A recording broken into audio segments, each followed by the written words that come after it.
In this video, we'll see how to record consumption of raw materials during a manufacturing process.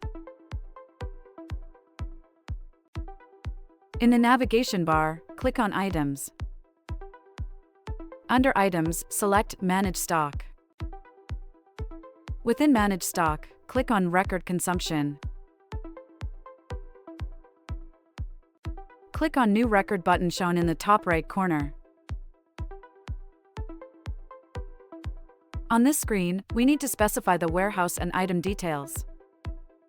From this drop-down menu, select the specific warehouse you need. In the form, click the drop-down under Products to select an item.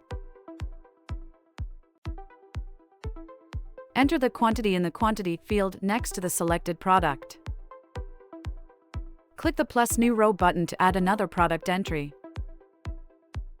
In the new row, click the drop-down under Products to select another item.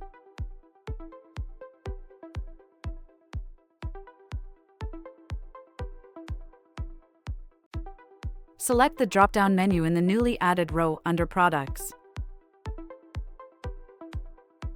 Choose a product from the drop-down list. Enter Quantity field for the second product. Enter Quantity field for the third product.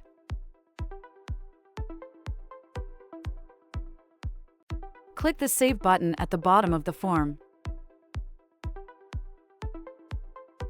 Review the list of products and quantities in the stock issue voucher.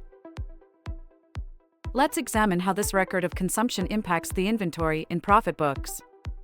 As you're aware, once the consumption of an item is recorded, it is deducted from the inventory. Check the quantity of raw material 3 in the Products/Services section. Also, the quantity for raw material 2 is highlighted as 50.0 units.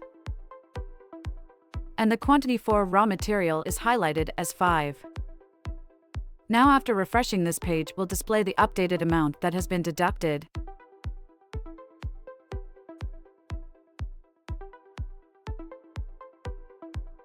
For detailed information on available stock inventory, navigate to the Reports section. Simply click on Reports in the navigation bar to get started. In the Inventory Reports section, click on Stock Summary. In the Stock Summary page, click on the Select Category drop-down. After selecting a category, click the Generate button, and you will get all the details. This is how you can record consumption of raw materials in ProfitBooks.